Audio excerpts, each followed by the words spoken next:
Hey everyone, welcome to Chai and Chatter. Yeah, welcome to Chai and Chatter, guys. So we decided that today we are going to talk to you like everybody talks these days, which is half focused on the cell phones. Is it annoying that I'm texting while I'm talking? It is kind of. Okay, so I can't do this. How many of us are guilty of not paying 100% attention to the people we're talking to? So we could either be on the phone, checking our messages, checking a video, answering a work email, or whatever. Facebook. Facebook, yes. How many of us are guilty? I'm not. Sorry.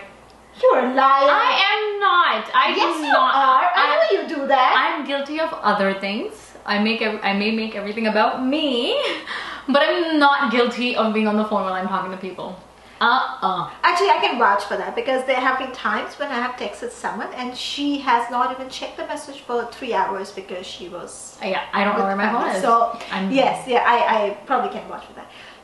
So does that bother you? Yeah, I hate it. Is that bad? Well, see, in my defense, my kids who love to talk, I have two girls who love to talk, sometimes it becomes a bit of a hassle trying to, when they come back from school and I'm in the middle of cooking and I'm checking a recipe and they're also telling me what happened during the day, and my recipes are on my Pinterest, so I have to go through them, I have to read them, I have to understand them, and they're constantly talking, so I have to kind of do both things at the same time. So that's where I'm coming from. So I make it a point. And tell my kids, okay, I'm talking to you right now. Okay, now mama needs to get up and do this, and this is on my phone, so I'm checking this. So you laid out verbally what you're going to do. Yes, because I don't want them to think that it's okay to just talk to people while they're scrolling their phone. I feel like... Or watching videos. Whatever you're doing on your phone, I just disagree with it. And especially when you're talking to your loved ones, your kids, your partner. Oh, yeah. Or checking your work email. But, and that brings us to the whole point of today's conversation with you guys, is effective communication with our partners or with our loved ones in general. And how sometimes we lack those basic, these are skills that we can pick up. So one of the important things that I feel is, when you're talking to people, you have to look them in the eye and talk. Yeah. Because if you don't, no matter what words come out of your mouth, it doesn't have the same impact, the same connection as looking at them in the eye. And that could be with anyone, I think. Yeah, I think it shows compassion. It shows, how much you care. If you're dealing in a work environment, it brings out a bit of authority, of firmness, whatever. Yes, true. I totally agree. And the other thing I was reading somewhere was how, well, this may not always be true with partners and even for others, but when you're talking to people, the whole idea of taking their names in the conversation, and this is a small thing, not many people realize it, but it makes a huge difference because your name is something that you are extremely and dearly fond of. And it could, and not just a name, it could be some name that you call your loved one, your loved one, honey, it's a cute whatever. Name. Yeah, whatever. Right. So and that makes a huge difference in having that connection with them. Yeah, definitely. Instant, because that makes you or them feel that you are listening and you are paying attention. Yeah. Have you noticed something when people talk about, this is exactly what I just did.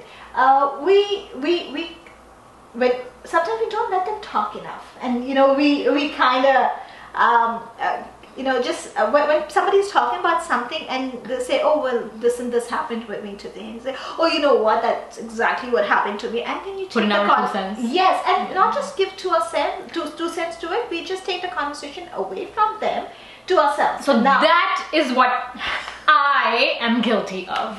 I do that all the time. So you take the glory away from that person and move it to yourself. I didn't never thought of it that way. I was thinking that maybe but I'm relating to them. Yeah. That was what I was thinking in my head. But I do that. I have to consciously make an effort of saying, okay, don't turn this about you. Yes. Maybe just repeat back to them or ask them, how they felt about what happened, or how did they deal with it, or exactly, because everybody likes to talk about themselves, their feelings, their day, whatever, and sometimes they need that vent, and we need to, when they're talking to you, you have to let them do that, and that's how people feel that they are being appreciated. And when you mentioned about how it makes you, how you would rather ask them questions about their feeling, that's just what being an empathetic listener is all about, because you are listening, but not just listening. You are also asking them about how it makes them feel, how it affects them. They're talking about the emotions. So I think